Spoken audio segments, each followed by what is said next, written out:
लेकिन कह रहे हो ना कि जो व्यक्ति 5वीं फेल हो और जो व्यक्ति नोएडा से फर्जी 10वीं की मार्कशीट लेके आ जाए तो क्या जांच करवा रहा है शोएब खत्री की, क्या जांच करवा रहा है नवलगढ़ के सभी अधिकारियों की।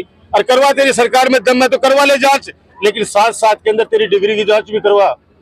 दूसरी बात और बोली कि राजकुमार तो बकरी है, गाय है, और बोल अपना आपने लैली बता रहे हो भी इंटरव्यू में। तो भैया तने लैली पड़ो मजबूत, तने तने तने मुबारक हो। मैं तो बकरी गाय रहे जो कम से कम दूध तो दे, कोई खाए तो कोई है, कोई मारा तो कोई नहीं, बकरी दूध तो दे, बकरी का कोई काम तो ऐसी। मैं तो बकरी मानने से अपना आपने, लेकिन मैं इतना कहना सकता हूँ गंभीरता के साथ, वर्ष की भांति हर वर्ष की भांति मेरे जन्मदिन पर हजारों हजारों युवा नवलगढ़ से लेकर पूरे राजस्थान के अंदर रक्त का दान करते हैं। मैं सौभाग्यशाली हूं कि ये मुहिम हमने 1999 में शुरू करी थी और उसके बाद लगातार ये जारी है। और मैं तो इतना ही कहूंगा कि जितना जोश युवा पीढ़ी के अंदर रक्तदान करने के लिए मैंने देखा है, मैं किन शब्दों में उनका धन्यवाद ज्ञापित करूं, क्योंकि रक्तदाता महान होता है। उसके एक रक्त देने से किसी व्यक्ति की जान बचती है, तो एक व्यक्ति नहीं बचता, उसका पूरा परिवार बचता है। तो मैं सौभाग्यशाली हूँ कि मेरे जन्मदिन के ऊपर हजारों हजारों, चाहे वो छात्र हों, चाहे छात्राएं हों, चाहे युवक हों, युवतियां हों, सब लोग जी जान से अपने स्वैच्छिक रक्तदान करते हैं। आज नवलगढ़ के इस बाबा राम साहब पीर की इस धरा पर हमारे इस सेवा ज्योति अस्पताल में सुबह से आप देख रहे हैं 9 बजे से जिस तरीके से कारवां चल पड़ा है, और अभी भी कितना जोश है युवाओं के अंदर। मेरे बुजुर्ग जो मेरे पिता तुल्य हैं, मेरी माता बहनें मुझे आशीर्वाद देने के लिए यहाँ पे आई हैं, मेरे लिए हमेशा दुआ करते हैं, प्रार्थना करते हैं, भगवान से, ऊपर वाले से दुआ करते हैं कि मैं हमेशा उन लोगों के काम आऊँ जो लोग उम्मीद भरी निगाहों से देखते हैं।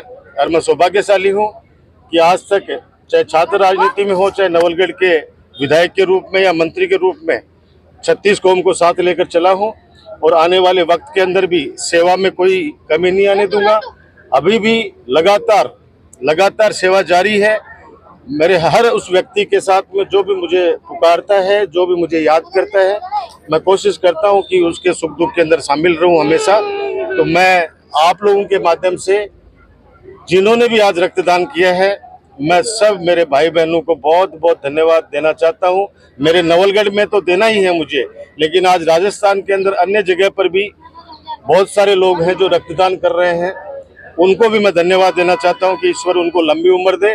और उनको ये विश्वास दिलाना चाहता हूं कि हमारा जो संकल्प था, एक ही संकल्प था कि रक्त के अभाव में किसी व्यक्ति की जान नहीं जाने देंगे, इलाज के अभाव में किसी व्यक्ति की जान नहीं जाने देंगे। और उस संकल्प को आगे बढ़ाते हुए हमने जिला अस्पताल की स्थापना की नवलगढ़ के अंदर। आज वहाँ 2000 से लेकर 2500 की ओपीडी है। इतने वरिष्ठ वहाँ पे चिकित्सक, विशेषज्ञ चिकित्सक वहाँ पे ड्यूटी देते हैं। तो मैं इतना ही कह सकता हूँ कि आने वाले वक्त के अंदर जो हमारा विकास कार्यों का जो पहिया था वो थम गया है, लेकिन उम्मीद है जिस प्रकार से जनता का आशीर्वाद मिल रहा है, जिस प्रकार से जनता 36 कौम के लोग जिस प्रकार से मेरा हौसला बढ़ाते हैं, तो मैं समझता हूं कि जो पहिया जहां पे रुका है उसको वापस हम तेज गति से लेके जाएंगे। ये जो 5 साल जिस प्रकार से हमारे सीधे साधे लोगों को जिस प्रकार से झूठ बोल के, अफवाह फैला के और उन लोगों को भ्रमित किया और भ्रमित करके, और कुछ लोग विजय एक बार जरूर हो जाते हैं, लेकिन सच कहते हैं कि काठ की हांडी एक बार ही चढ़ती है। अब नवलगढ़ की जनता को विश्वास हो गया कि मैं जो भी काम कर रहा था वो नवलगढ़ के हित में कर रहा था। लेकिन कुछ लोग उस समय लोगों को, जो सीधे लोग हैं, उन लोगों की उनकी भावनाओं को भड़काने में वो लोग कामयाब रहे। लेकिन मैं इतना ही कह सकता हूं कि मैं तो अभी भी कहता हूं कि जिन्होंने भी जो जीता है यहाँ पे, उनको भी अब झूठ बोलना बंद करना चाहिए। अब तो कम से कम सच्चाई से सामना करना चाहिए। अब जो सच है उसको जनता के सामने रखना चाहिए। हर बार दो ही मुद्दे उठा के सीमेंट प्लांट, जब सीमेंट प्लांट के समय, हमारे समय कोई भी कार्रवाई होती थी सीधा राजकुमार पर आरोप लगाया जाता था। और अब जाके देखिए, अभी 4 दिन पहले जो दीपावली के तुरंत बाद में कार्रवाई हुई है, वो कार्रवाई इतनी खतरनाक कार्रवाई की गई है कि उनके सामान तक बाहर पटक दिया। अब उस समय तो कहते थे कि राज्य सरकार का ये काम है, अब कह रहे हैं कि ये केंद्र सरकार का काम है। पीएमओ की नजर है निश्चित रूप से। अब ये निश्चित रूप से पीएमओ की नजर बोलने वाला व्यक्ति, मैं इतना ही कह सकता हूं कि उनके आंसू पूछने नहीं गया। मैंने बुलाया उनको, यादव फैमिली को। जिस प्रकार से फैक्ट्री के अंदर उन पे अत्याचार किया गया, अब मेरे टाइम पर भी कार्रवाई हुई, मैंने ही करा, नहीं हुई, लेकिन जिस कदर से जिस तरह से उनको खुले आसमान के नीचे पटक दिया गया, उनके सामान को जिस प्रकार से सड़कों पे पटक दिया गया, हमारे टाइम पर इतना तो कम से कम मानवता थी कि ये 10 दिन 20 दिन 1 महीना 2 महीना जितना उनको समय चाहिए वो समय जरूर मिलता था। ये नहीं है कि उठा के सामान भी उनका सड़कों पे ले जाके फेंक दो। और वो लोग, जो लोग वहां पे बैठ के बातें करते थे, वो आज खुद कहते हैं कि भाई साहब हो गई गलती। लेकिन मैंने इतना कहा कि आपको 26 लाख रुपए का आपको मुआवजा दिलाया गया, और भी मेरा तो बस चलता, तो मेरे अपने लोग हैं, उनको जितना ज्यादा मिले उसमें ज्यादा खुशी है। लेकिन मैं कहता हूं कि अभी रेलवे लाइन जा रही है, अब रेलवे लाइन है, ये जो निश्चित रूप से जो बोलता है, इसको निश्चित रूप से पता ही नहीं है कि मालगाड़ी है या सवारी गाड़ी है। सवारी गाड़ी का नहीं है। नंदलाल गरवा जी मेरे पास खड़े हैं, नंदलाल जी गरवा जी आए हुए हैं यहाँ पे। ये लोग 15-20 लोग वहां पे मिलने के लिए गए वहां पे, उन लोगों को बोलता है कि रेलगाड़ी तो आती भी अच्छी लगती है, रेलगाड़ी अच्छी बात है, ये तो हिंदुस्तान की रेल बहुत प्रॉफिट में चल रही है। अरे भले आदमी, ये रेलगाड़ी वो नहीं है जिसमें पैसेंजर जाएंगे, ये रेलगाड़ी सिर्फ श्री सीमेंट की सीमेंट को लाने ले जाने का काम करेगा, और ये मालगाड़ी है। लेकिन कह रहे हो ना कि जो व्यक्ति 5वीं फेल हो और जो व्यक्ति नोएडा से फर्जी 10वीं की मार्कशीट लेके आ जाए, तो क्या जांच करवा रहा है शोएब खत्री की, क्या जांच करवा रहा है नवलगढ़ के सभी अधिकारियों की? और करवा, तेरी सरकार में दम है तो करवा ले जांच, लेकिन साथ के अंदर तेरी डिग्री की जांच भी करवा। 5वीं फेल आदमी 10वीं की मार्कशीट लेके और यहाँ पे बातें करता है। नवलगढ़ जैसा, मैं कह रहा हूँ, समझदार लोग, नवलगढ़ के समझदार लोग कैसे बातों में आ गए। अब एक व्यक्ति है, मेरे मित्र ही राजेश कटेवा जी, वो कल परसों में उनको सुन रहा था, वो बोल रहे हैं, उनसे पूछा कि ये हवेलियां टूट रही है, क्या मामला है? राजकुमार जी के टाइम पर टूटती थी। बोले उस समय राजकुमार टूटवाता था, अब शेर तुड़वाते हैं, अब शेर तुड़वा रहे हैं। अरे भले आदमी। दूसरा उनसे पूछा गया कि ये बदराना जोड़ा किसका है? बोले मुझे नहीं पता है किसका किसका है, तो वो जाने, वो विक्रम सिंह जाने। मेरे को तो विक्रम सिंह ने यह कर रखा है कि अगली बार विधायक तेरे को बनाऊंगा। ये कैसे कैसे राजेश कटेवा जैसा बिजनेसमैन व्यक्ति ऐसी बातों में आके, जब वो आदमी इस तरह से बात कर सकता है तो भगवान कुछ भी करे। दूसरी बात और बोली कि राजकुमार तो बकरी है, गाय है, और वो अपना आपने लैली बता रहे हो अभी इंटरव्यू में, तो भैया तने लैली पड़ो मजबूत, तने तने मुबारक हो। मैं तो बकरी गाय रहे जो कम से कम दूध तो दे, कोई खाए तो कोई है, कोई मारा तो कोई नहीं, बकरी दूध तो दे, बकरी खा, कोई काम तो ऐसी, मैं तो बकरी मानने से अपना आपने।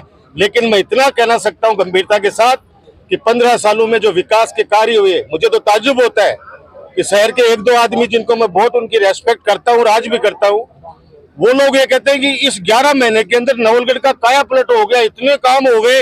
अरे एक काम तो बता, एक ईंट एक खोरियों के रखड़ोगे, एक काम तो बताओ। जो काम हमने स्वीकृत कराए थे, गहलोत साहब की सरकार में हम लोग लेके आए थे, उन कामों को पूरा करवा दे 5 साल में, भले आदमी तभी मान जाएंगे।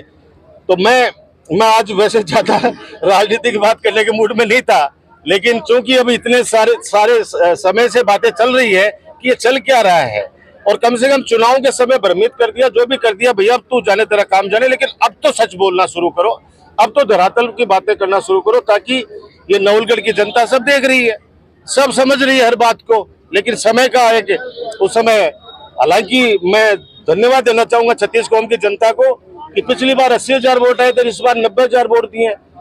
वोट तो 10,000 बढ़ा के दिए, मेरी जनता का आशीर्वाद मेरे पे कम थोड़ी हुआ है। और आज आपने देखा इस रक्तदान शिविर में किस प्रकार से, आप देखो रक्तदान शिविर में किस प्रकार से, और अभी तो इस सरकार का 11 महीने यही, आप बोलिए कि अगले साल चुनाव है, अगले साल चुनाव वजना, तो आदमी फिर भी सोचे, मन से आए सब लोग। मैंने एक भी व्यक्ति को कॉल नहीं किया है, सब कार्यकर्ताओं ने अपनी अपनी जिम्मेदारी समझते हुए, और वो कार्यकर्ताओं ने सारा कार्य किया। कार्यकर्ता आप समझ चुके हैं कि जो नुकसान हम 11 महीने पहले उठा चुके, इस नवलगढ़ की गरीब जनता के जो काम हो सकते थे उनका सुनने वाला था। लेकिन मैं आपको, आपके माध्यम से आम जनता को विश्वास दिलाना चाहता हूं कि डॉक्टर राजकुमार आपका है, आपके लिए हर दम तैयार है, और हर उस व्यक्ति के लिए संघर्ष करेगा जो व्यक्ति इस राज्य के अंदर जो पीड़ित करेंगे। और मुझे दुख इस बात का है कि ये कह रहे हैं कि 15 सालों में लोगों में डर तो अब है, डर तो लोगों में अब है। 15 साल तो राम राज्य था, सबको स्वतंत्रता थी, बोलने की थी, मजाल लिए कि किसी के यहाँ पे कोई आकर बदमाशी कर ले। अब इस 11 महीने के अंदर कितनी चोरियां, कितनी डकैतियां, कितने काम हो गए, वो जनता तय करे, मुझे कुछ नहीं करना। लेकिन 15 साल के अंदर राम राज्य था। मेरे और आपके बीच में दलाल पहले भी नहीं थे, आज भी नहीं है। सीधा जनता से मेरा सीधा संपर्क था। अब दलाल क्या होता है, वो दलाल अब पता चलेगा कि चल रहा है लोगों को कि फलाने आदमी को साथ ले गया, पहले से ही बायोडाटा बना रखा है। पता करो इस गांव के अंदर इस आदमी ने वोट दिए नहीं दिए।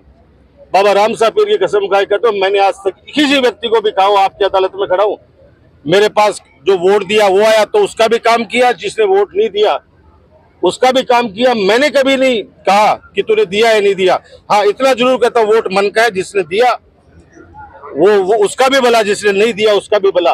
लेकिन नवलगढ़ को जो लोग बांटने का काम करते हैं, बंटने नहीं देंगे। नवलगढ़ हमेशा इस बाबा राम साहब पीर की धरती पर हम 36 कौम के लोग इसको आगे बढ़ाने के अंदर हम लोग अपना योगदान देते रहेंगे। और आज पुनः आपके माध्यम से मैं सभी कार्यकर्ताओं का जो इस बड़े महायज्ञ रक्तदान शिविर से जो जुड़े हुए थे, सभी कार्यकर्ताओं का मैं धन्यवाद देना चाहता हूँ। रक्तदाताओं का विशेष तौर से, जिन्होंने अपना रक्त देकर एक इतिहास रचा है।